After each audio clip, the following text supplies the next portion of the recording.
Aujourd'hui, la majorité des gens cherchent des solutions de facilité. C'est vrai, pourquoi vouloir revoir son alimentation quand on peut acheter des substituts de repas qui nous permettent de perdre du poids sans effort et qui, plus est, ne nécessitent aucune préparation. Alors, même s'ils fonctionnent sur le court terme, je vais vous expliquer pourquoi je ne vous conseille pas ce genre de produit. Mais avant, on va voir pourquoi ils fonctionnent.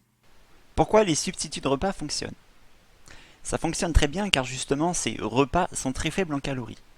Et si vous consommez moins de calories que vous en dépensez, vous perdez du poids. En théorie seulement, car en pratique, certaines personnes peuvent avoir des difficultés, notamment quand le problème ne vient pas de l'alimentation, mais d'un désordre hormonal ou psychologique. Alors pourquoi je ne les conseille pas? Premièrement, vous n'apprenez rien du tout. Certaines personnes vantent le fait que c'est un rééquilibrage alimentaire, et je peux vous assurer que non. Rééquilibrer son alimentation, c'est apprendre à mieux manger avec des vrais produits. Il ne suffit pas de remplacer des repas par de la poudre ou croquer une barre de céréales pour dire je fais un rééquilibrage alimentaire. 2. Le risque de reprendre de poids est important. Les premiers mois, vous perdez du poids, ce qui est entièrement normal pour une personne en bonne santé, car justement, elles avalent peu de calories. Seulement, quand vous allez arrêter le régime, je peux vous assurer que vous reprendrez le poids perdu et peut-être même davantage. Alors certes, les kilos peuvent réapparaître dans plusieurs années, mais sachez que quel que soit le régime, le taux de reprise de poids dans les 5 années qui suivent est important. Or, à quoi bon vouloir maigrir si c'est pour reprendre le poids perdu quelque temps après? Ne vaut-il pas mieux apprendre à mieux manger pour enfin dire adieu définitivement à vos kilos superflus? Le problème, c'est que les gens veulent tout de suite. Et forcément, quand il y a des pubs qui disent perdez 5 kilos dès la semaine suivante, c'est bien plus attrayant que lorsqu'on propose de perdre 500 grammes par semaine. Seulement, si on conseille de ne pas perdre plus d'1 kilo par semaine, c'est qu'il y a une raison, et même plusieurs. Premièrement, ça évite que la peau se détende rapidement. Si la peau se tend et se détend rapidement, des vergetures peuvent survenir, un peu à l'instar des femmes enceintes. Et après, bon courage pour les faire partir. Alors autant y aller progressivement. Ça empêche une fonte musculaire. Comme nous le verrons après, vous ne perdez pas uniquement du gras, malheureusement. Une fonte musculaire peut causer des problèmes quelques années après votre perte de poids, comme un essoufflement à l'effort ou des douleurs articulaires. Évite l'effet yo-yo. Dans la grande majorité des cas, un rééquilibrage alimentaire ne provoque pas l'effet yo-yo, contrairement à un régime hypocalorique où l'on doit se restreindre son alimentation. 4. Ça prévient la fatigue. Quand nous avons un faible apport calorique, comme c'est le cas avec des substituts de repas, mais également avec la majorité des régimes, nous pouvons être fatigués. Et oui, les calories ce n'est pas uniquement le truc qui fait grossir, c'est avant tout de l'énergie pour notre corps. Comme une voiture a besoin d'énergie pour avancer, notre corps c'est la même chose.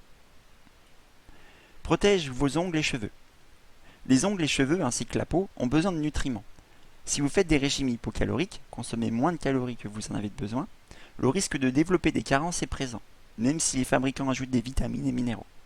Et personne ne va avoir une peau terne ou des ongles et cheveux cassants. 6. Évite les troubles intestinaux. Les intestins, c'est comme notre second cerveau. Il est primordial d'en prendre soin, surtout qu'il héberge notre système immunitaire. La seule façon naturelle de le chouchouter passe par l'alimentation. Une vraie alimentation variée avec de vrais aliments protecteurs. Voilà ce qui fait une réelle différence. 7. Évite de ralentir le métabolisme. Si vous mangez moins de calories que ce que vous avez besoin, votre corps va s'habituer à cette restriction.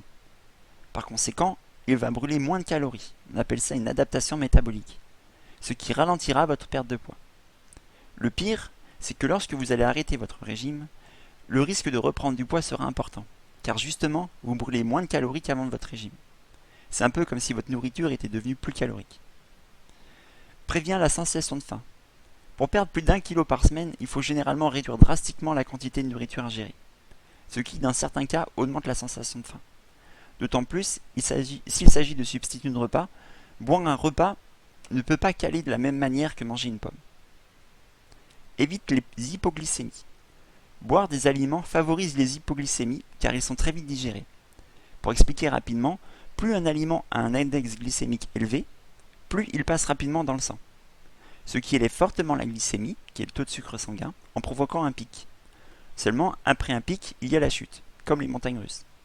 Et cette chute fait passer le taux de glycémie sous sa valeur normale. Permet à votre cerveau de s'habituer. Certaines personnes développent des troubles psychologiques à la suite d'une perte de poids trop rapide.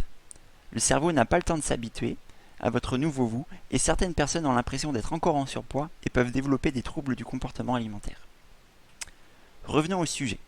Pourquoi je ne vous conseille pas les substituts de repas? Petit 3, vous ne perdez pas que du gras. Ah, vous pensez sérieusement que votre poudre allait cibler uniquement les tissus graisseux et laisser tranquillement vos muscles? Quand vous perdez du poids, et pas uniquement avec des substituts de repas, vous perdez de la graisse, mais aussi des muscles et de l'eau. D'ailleurs, si vous perdez autant la première semaine, c'est parce que vous perdez beaucoup d'eau. Et si vous ne faites pas de sport à côté, vous risquez d'avoir une fonte musculaire importante. Et si vous avez moins de muscles, sachez que vous perdez également moins de poids.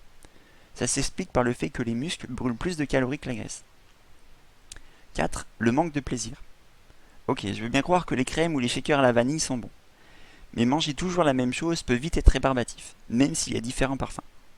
Personnellement, j'ai bu ce genre de produit. Non pas pour perdre du poids, mais justement pour en reprendre. C'était avant mes études dans la nutrition. Je dois avouer que le goût était très sympa, seulement c'était en complément d'autres aliments. Je me faisais à manger, et j'avais un large panel de goûts, mais aussi de textures à ma disposition. Justement, la texture n'est pas adéquate. Quand on mange solide, on mâche sa nourriture. Mâcher, c'est la première action mécanique de la digestion. Donc c'est important de bien le faire correctement, sous peine d'avoir une sensation de lourdeur, car l'aliment sera mal digéré. Sur les substituts en poudre, la question de mâcher ne se pose pas. On a juste à avaler. Seulement ça pose problème, car ça perturbe les signaux de satiété. Environ 15 minutes après le début de la mastication, le cerveau sécrète un neurotransmetteur signalant qu'on a suffisamment mangé. Si on ne mâche pas, pas de signal. On peut néanmoins avoir l'impression d'avoir suffisamment mangé, car le liquide peut prendre de la place dans l'estomac. Seulement, vous risquez vite de le digérer et d'avoir faim quelques heures après votre repas, bien que ça n'arrive pas à tout le monde. Pour ce qui est des substituts en barre, c'est un peu mieux, car nous mâchons. Mais comme la texture est souvent molle, ce n'est pas l'idéal non plus. Pour vous donner une image, c'est comme si vous mâchiez un beefsteak et un steak haché. L'un s'avale plus vite que l'autre, car il demande moins d'efforts. 6. Le risque de développer un diabète de type 2. Ces produits peuvent avoir un index glycémique élevé, ce qui signifie qu'ils se digèrent très rapidement et passent donc rapidement dans le sang. Le pancréas est donc obligé de sécréter de l'insuline en plus grande quantité, ce qui, à la longue, fatigue cet organe. Et si le pancréas ne peut plus produire d'insuline, c'est le début du diabète. 7. Certains substituts manquent de fibres. Les fibres sont extrêmement bénéfiques pour la santé intestinale, mais aussi dans la prévention de certaines maladies, comme les maladies cardiovasculaires, l'asthme, le diabète de type 2 ou encore le cancer du sein, avec un risque réduit de 7% pour chaque tranche de 10 grammes de fibres en plus chaque jour, ce qui est impressionnant. Mais ce sont aussi des nutriments qui régulent le transit intestinal et qui procurent également la sensation d'avoir le ventre plein pour longtemps. 8. L'attrait du goût sucré. La majorité des produits sont là encore très sucrés, ce qui vous empêche de vous défaire de cet attrait. Or, rien que le fait de limiter votre consommation de sucre peut vous aider à avoir de bons résultats en matière de perte de poids. Maintenant, je sais que c'est pas simple. J'ai d'ailleurs tourné une vidéo sur le sujet, comment arrêter le sucre en 3 étapes. Troubles du comportement alimentaire. Je le mentionne car même si ce genre de comportement ne touche pas tout le monde, il est important d'avoir ce risque en tête lorsqu'on désire utiliser des substituts de repas pour maigrir. Certaines personnes développent donc des troubles alimentaires, comme la peur de remanger normalement et donc la peur de reprendre du poids. Mais ce genre de produit peut également provoquer des crises alimentaires pour combler un manque, besoin de manger solide ou absence de plaisir. L'avis d'une diététicienne. En faisant mes recherches, je suis tombé également sur l'avis de Léa Zubiria, diététicienne. Elle mentionne que les substituts de repas semblent efficaces à court terme, mais qu'aucune étude n'a démontré leur efficacité ni leur dangerosité sur une période de moins 5 ans. Qu'ils ne respectent en rien les besoins liés à l'acte de manger, que ce soit psychologique ou physiologique, et qu'ils ne permettent pas de modifier le comportement alimentaire ni d'obtenir de nouvelles bonnes habitudes, comme l'achat d'aliments sains ainsi que la préparation de bons petits plats. Elle croit qu'à long terme, ils peuvent causer plus de tort que de bien. Et elle finit en invitant à la prudence ceux et celles qui souhaiteraient entamer ce genre de régime alimentaire à base de substituts de repas. De toute manière, les nutritionnistes ou les professionnels de la nutrition qui cautionnent ce genre de repas pour perdre du poids ont, d'après moi, un intérêt économique dans l'histoire, ou un manque cruel de connaissances. Après, je ne dis pas que dans certains cas ils peuvent être utiles, mais pour la grande majorité des personnes, le recours à ce genre de produits pour perdre du poids est totalement inutile. Des aliments ultra transformés. L'ultra-transformation d'un produit, c'est, pour faire simple, quand on n'arrive pas à reconnaître l'ingrédient principal. Par exemple, vous ne savez pas si dans le surimi c'est du crabe ou du poisson, ni même quel genre de poisson c'est. Quand la liste des ingrédients est longue et contient des ingrédients que vous n'avez pas chez vous, comme des protéines de lait, de la maltodextrine, du sirop de sucre inverti, etc. Et généralement, le packaging est attrayant, comme pour les céréales pour enfants. Le problème, c'est que si ça devient votre source principale de nourriture, vous risquez de développer des maladies comme le diabète, l'obésité et d'autres maladies dignes de civilisation. Pour écrire cet article, j'ai écrit un mail et téléphoné à Anthony Fardy, auteur du livre Halte aux aliments ultra transformés. J'ai mis le lien dans la description si le livre vous intéresse. Il est docteur en nutrition humaine et c'est un peu le spécialiste francophone des aliments ultra transformés. Je voulais avoir son avis sur le fait que malgré l'ultra transformation des produits, les personnes arrivaient à perdre du poids. Du coup, il confirme ce que je pensais et que c'était dû au déficit calorique provoqué par ces boissons. Et qu'il faudrait suivre un grand nombre de personnes sur le long terme, 5 à 10 ans, pour prouver l'efficacité des substituts de repas. Une partie de sa réponse par mail. Et comme vous le soulignez, ces substituts contiennent plein de substances marqueurs d'ultra-transformation. Sont souvent liquides, donc peu rassasiants, et hyperglycémiques de ce fait. Or, malgré le fait que ces produits contiennent des vitamines et minéraux, le risque de développer des carences sur le moyen long terme est important.